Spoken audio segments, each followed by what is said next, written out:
Hello, one and all. Welcome to our podcast, You, Me, and Iced Tea. I'm Deidre Stevenson, and my co-host.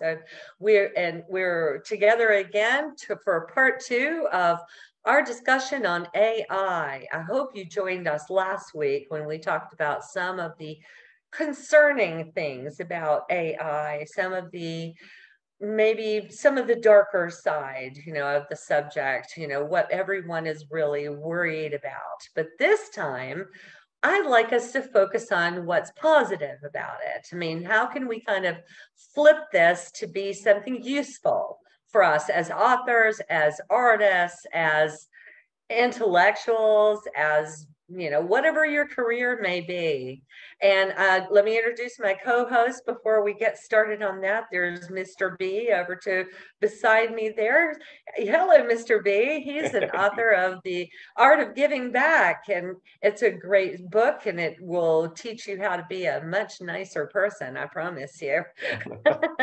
And there's Lene Peters over there as well. She's a fabulous artist and an editor, and she edited my book, The Buchanan Bastard, as well. So, be sure and pick up a copy of that. And it's in the greatest shape ever because of that young lady right there. So, and there's Richard D right there, a fantastic sci-fi author as well. And he's got books all over the place, and a new one also. What's your new title? The new one is called I Remember Everything, and it's out on the 1st of July. Fantastic. So you guys really keep watch for that one. I know I want to read it. It sounds amazing. And sci-fi kind of brings us right into this idea of AI, does it not? That's very true, yeah. We're kind of getting into this world of, being connected with, science and technology that kind of makes our world maybe easier, but is easier always better? We wondered that about the internet when that first came out. And now the internet is not only just a part of our lives, it's a central part of our lives. We rely on internet just as much as we rely on electricity and water basically now. So, I mean, the world couldn't run without the internet. It's kind of shocking to think about it, actually, when you remember, right? There was a time before the internet when it was inconceivable, to have something like that. But now we're in the age of AI. So what are some of the ways we can think of that maybe we can make a positive use of this technology? Anybody? Sure. Lene, maybe you want to take that? Sure. So I follow a lot of authors and developmental editors over on Book Talk, and people are talking about this. There's a lot of people who put a lot of effort into their work, and they're not happy that AI can bring a newbie author to a same level of finished product. So it's not that easy as just putting in 3 characters, the standard plot into ChatGPT. You're still going to have to know the basic premises of a good story, dialogue, plot. A very interesting video I saw from a creator called J. Ilana Serna. We could put it in the link. She was discussing a panel that she attended where book agents gave people a chance to submit the first page of their manuscript, and they discussed it live on stage and said why they rejected it or why they would give this writer a chance. And a lot of the standard complaints come from your first page has to impress everybody. And this is where newbie writers and familiar older writers can use AI, for example, and looking at all of the books that have been uploaded and digitized, it can analyze how many books start with a character that wakes up on page 1. It's cliche, so don't do that. They have rhetorical questions. They have cliches. Is your story vague? Do you have 5 pages describing someone waking up in the morning and trying to get dressed?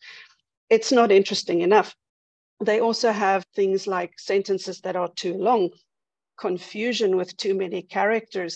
And there are so many tips and hints out there that, apart from just diving into AI, I would say people rather need to speak to actual humans first, who are professionals.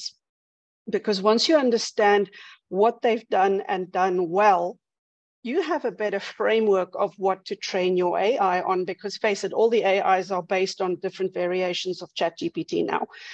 So before you invest the time and the money and spend months creating something that turns out to be mediocre at best, get your framework, get your research. Ultimately, the public is not going to pay the AI for the book. They're going to pay you. So you still have to do all of the legwork, I'm afraid. Yeah. Right. I mean, do our listeners know the extent of AI? Because I don't know the extent of it out there. Could I be using something that I didn't even know it's AI supporting? Most of the websites have a chat bot that says, "Hi, welcome to our site. How can we help you?" That's an AI bot. Okay. And it takes a lot of the advertising you see is based on things that the AI has seen you do in the past. So if you look at something on the internet, 5 minutes later you'll get an advert for it on Facebook. That's yeah. operation. Yeah. Okay. So the question Deidre was asking was whether or not we can use something beneficial, right? And I think you were right. Exactly. If you were asking what I saw that I do, I thought it was not natural, and maybe it was AI doing it. I like the results, but I was doing my reels where I just put in my picture or pictures, and it came out with a nice enough reel for me. And I said, oh, maybe it's AI doing that. And so I keep doing it. If it's working for me, and Lene, you're saying it is? Yes, it is. If it's working for me, then it's mostly automated. So if you like it, and it shows your content in a respectful manner that builds your brand, I'm happy that you can use the service for free. But what we're dealing with, a lot of companies are now charging people to use the AI. So they've hooked you in the beginning with great content for free. But now if you want to out-compete your competitors, you're going to have to pay. So it all depends on your business aims for it. If it's just social media content, have fun with the filters. But for writers and artists, I think you have to be very aware of what you give away. As Richard said last week, who gave them permission to read his books and use it as a reference? But they've read so many millions of books from all over the planet in different languages that the odds of them spitting out an exact copy of someone's book is very rare. But still, for me, it's a proceed with caution and check it out very carefully, and always read the fine print. The fine print is the important thing, I think. Yeah. Right. Oh, and that is really the thing that we don't think about enough, right? I mean, whenever you sign up for a new app, I mean, there's always the agreement, and it is pages upon pages, pages long. And what do? We just skim through it. We skip through it and just hit accept. Do we really realize what we're clicking accept to? Maybe we should actually take the time to read I did that in the beginning with Midjourney.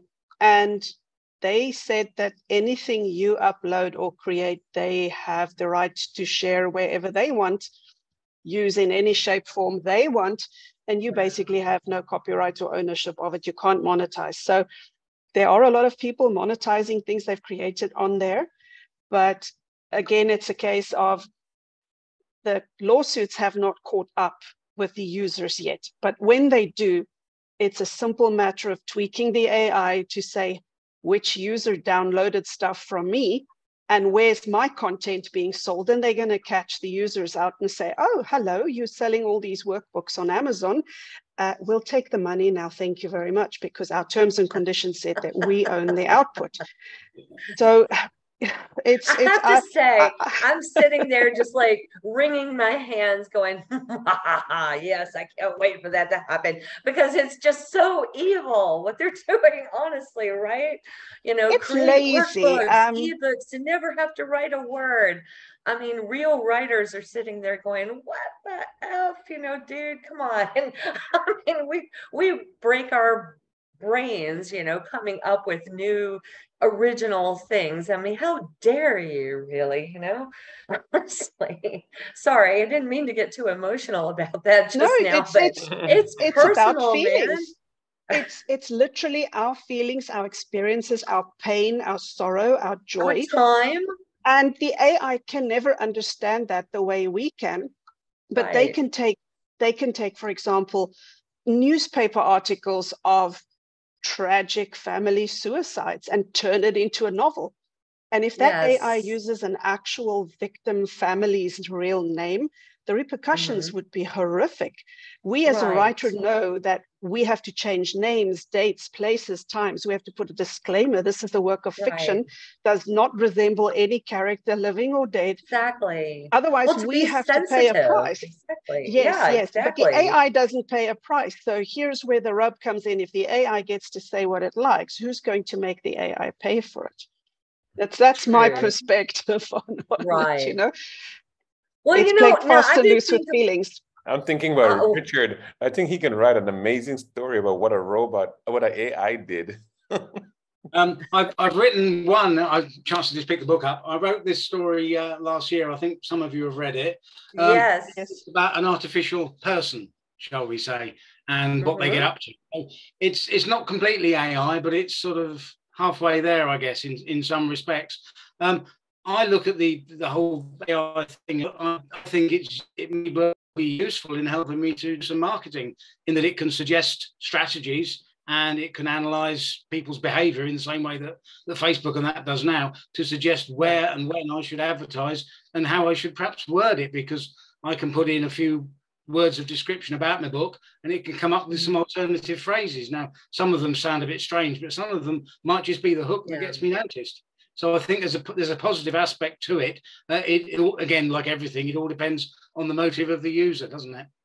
Right. Yeah. I think that's an excellent example of how you can make positive use out of AI. I also thought of maybe research would be something, let's say you're writing a fiction novel, a crime thriller, and you want to know exactly when a historical fact. You want to look up when was the first time fingerprints, were used, in forensic, investigation. I mean, okay, yeah, you can Google things, but you're going to get all these other I links. would caution against that. I would caution against the AI, because there's no editorial oversight as to whether it's fact or fiction that they're quoting back at you. For them, a novel about made-up police procedure in a sci-fi futuristic setting has equal worth to an encyclopedia entry of an actual police station of the 1800s. So Wikipedia is the #1 research, because they are stringent in their editorial content. That's true. And verifying facts. I suppose you can always go check it on Wikipedia. Secondly is Google, and you can ask the AI, but I would use it for more fantasy and sci-fi rather than hard facts. But I have found a couple of interesting AI. I took some screenshots as it popped up on a video. So, for example, if you're looking at world building, there is one called Inker, Inker, Nate, which creates fantasy maps.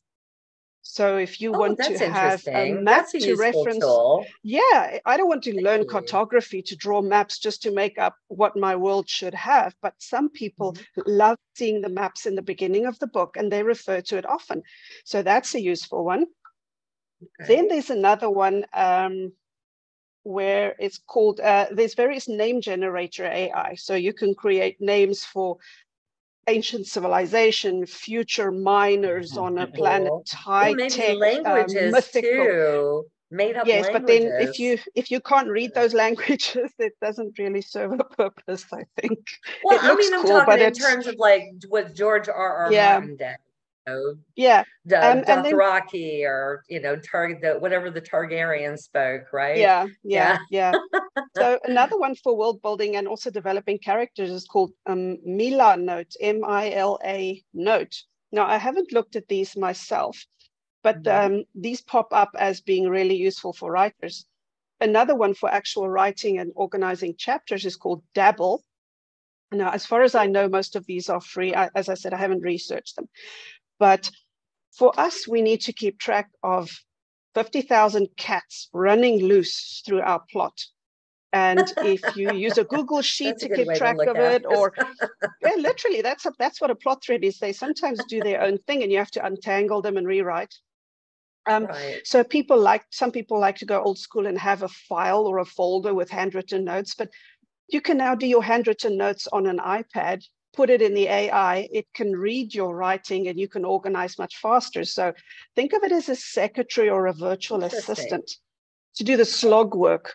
And when are good times to write my marketing campaigns? Give me 50 different slogans, seasonal, that I can pre-plan for the whole year ahead. Right. Some of my books have seasons mentioned in them. So obviously I would push them before Christmas if there's a Christmas scene that's critical to the plot.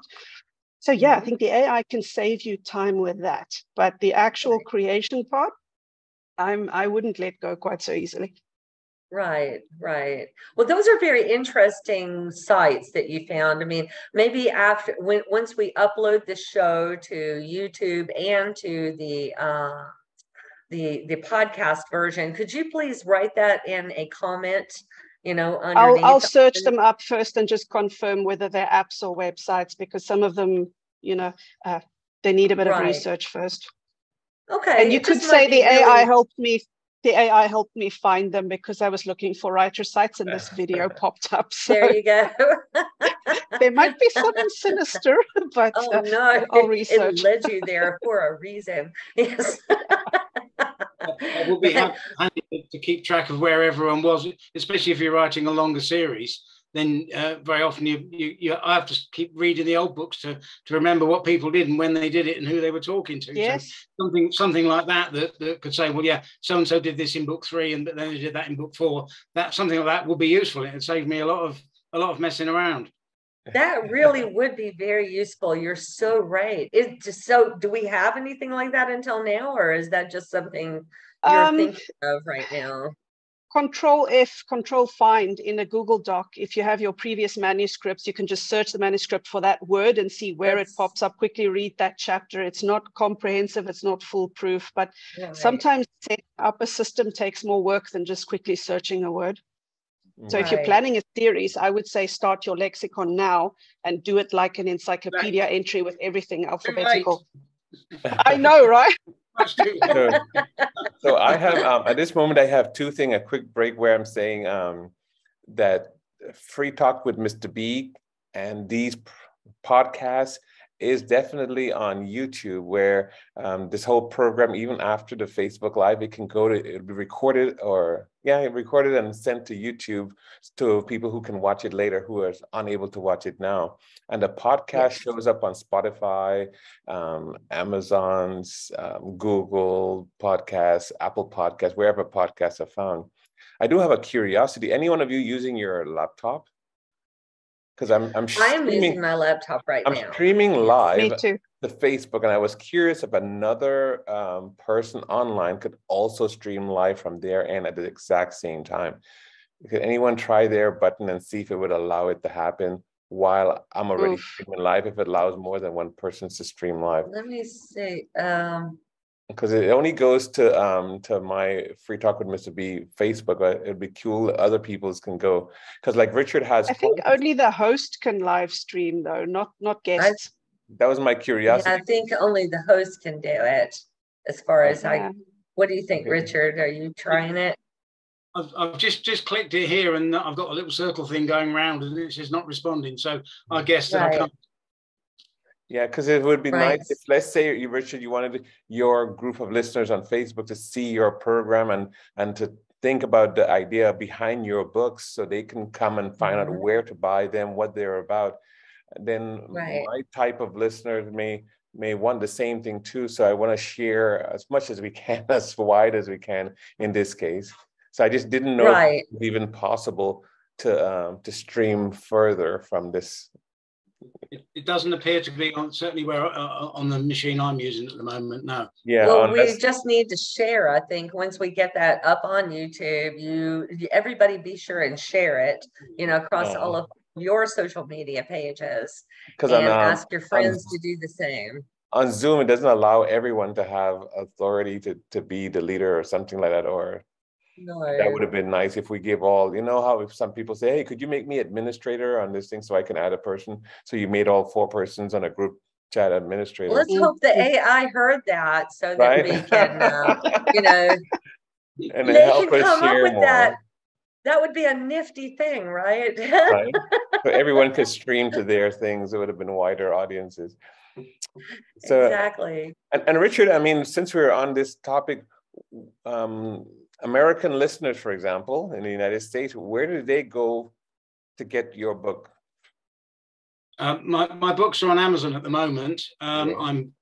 I used to distribute them elsewhere, but when Kindle Unlimited came in with the chance to page read, I tried it for a while and found that I was actually making more money by being exclusive to Amazon. So I put everything over there at the moment, which is not to say I won't change it again in the future. But at the moment, if you just go to Amazon.com and search for Richard D, you'll find everything I've ever written.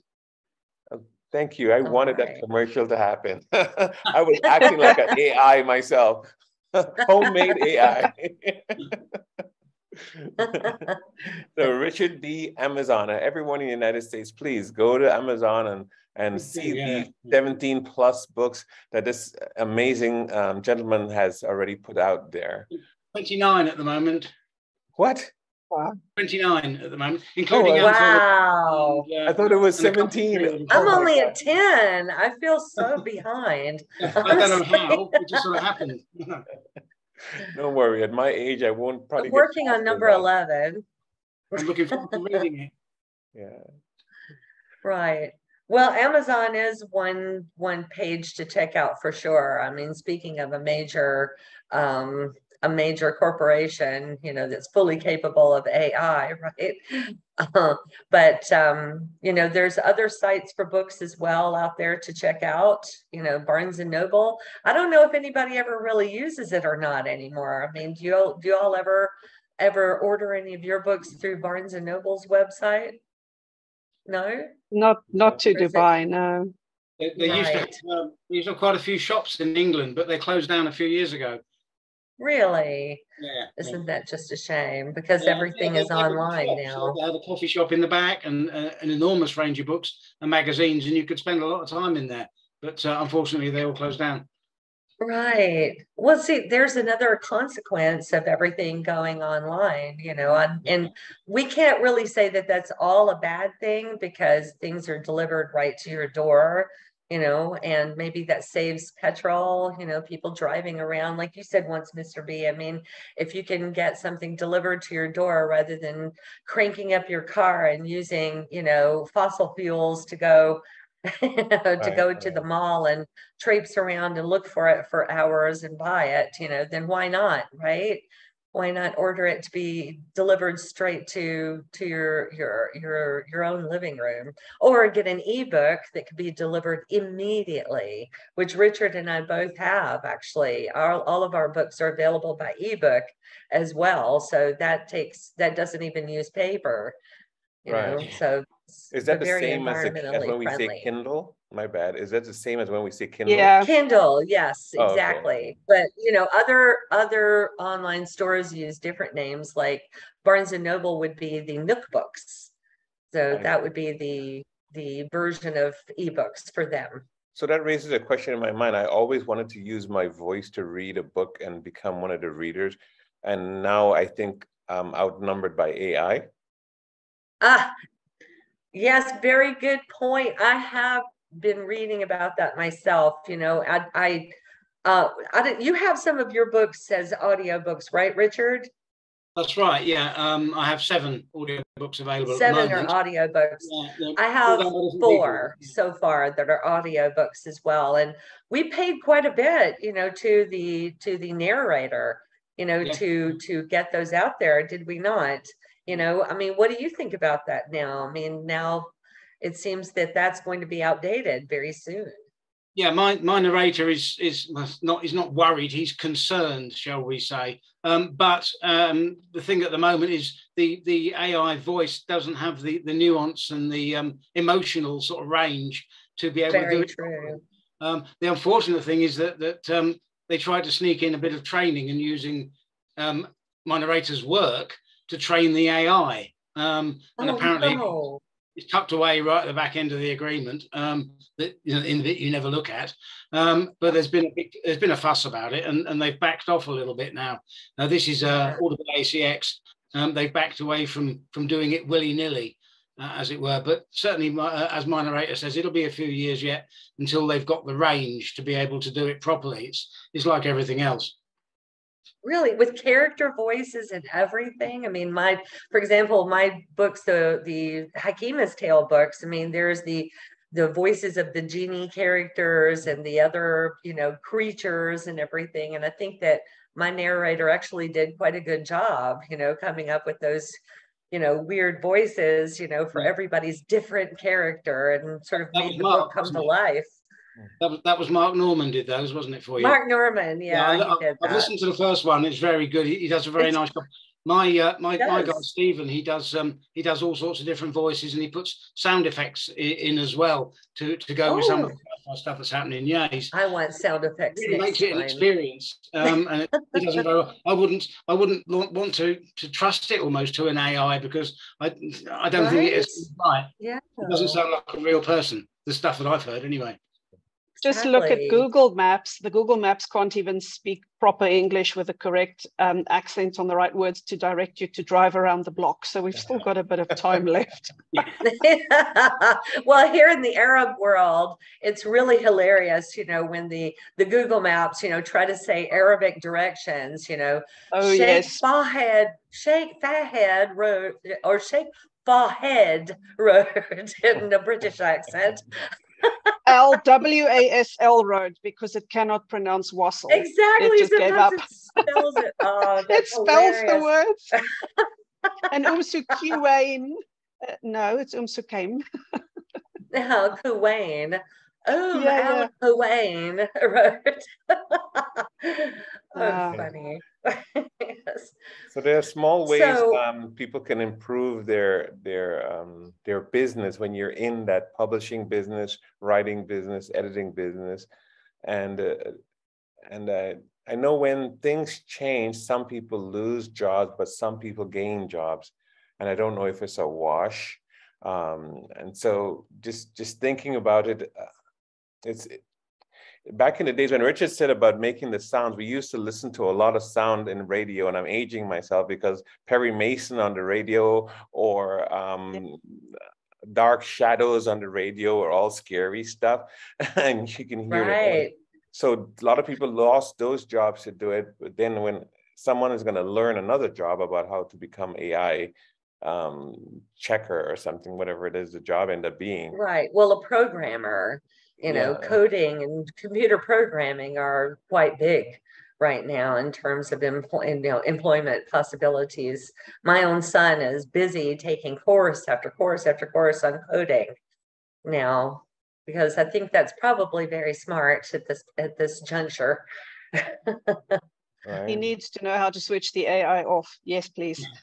Yes, absolutely. Well, I guess we did come up with a few positive, things that we could use AI for now. I mean, what I'm hearing is basically that there's some efficiency uses for AI at this point. And in the process side, yes. Right, from the process side, and we can say the same for the internet itself, when at its first creation. I mean, even now it's used more for organizing. I mean, it's absolutely crucial now. You can't run a business or organize yourself at all, without using everything online. And even our books, are online, so much so that bookstores are not necessarily finding a place to stay alive, in shopping centers anymore, but I mean, in some ways that's a bad thing, because we've lost the charm of these wonderful shops where we used to sit and read, personally, but at the same time, we're saving fuel because we're getting our books at home.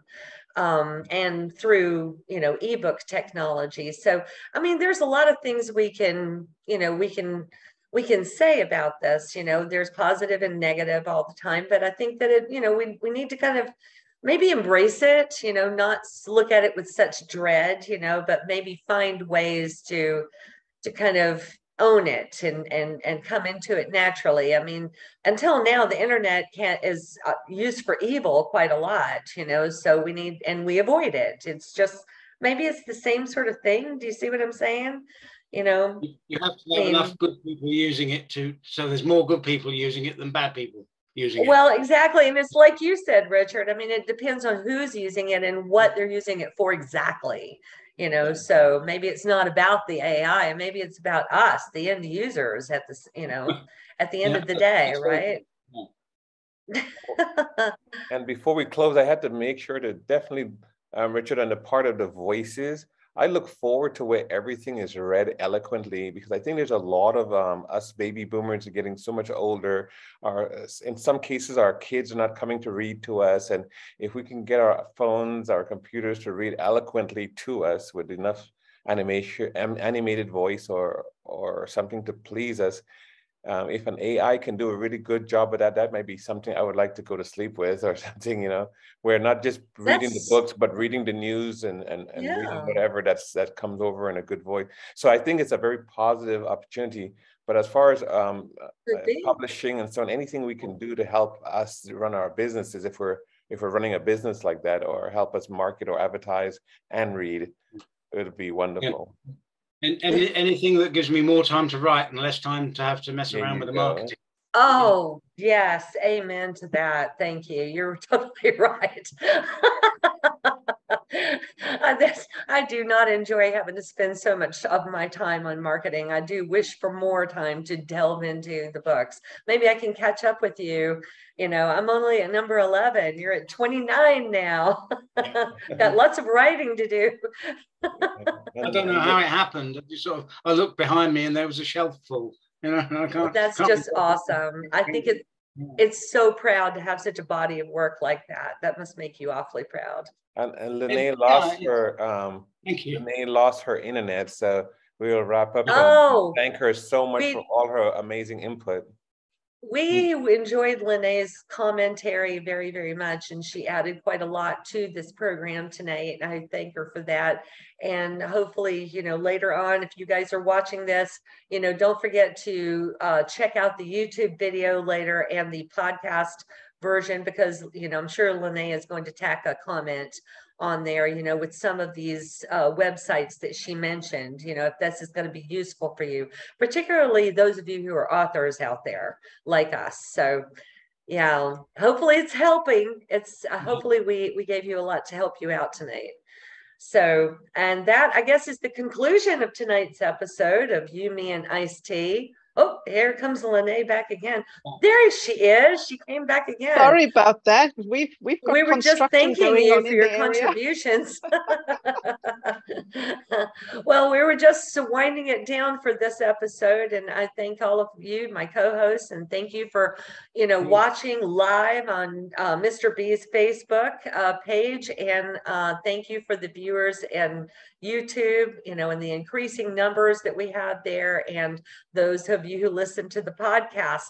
Surely listening to us is a lot better than listening to the same old songs all the time. Come on. So, and catch us next week when we will we'll get on a brand new topic. Okay. So until then, take care. See y'all next week. Bye.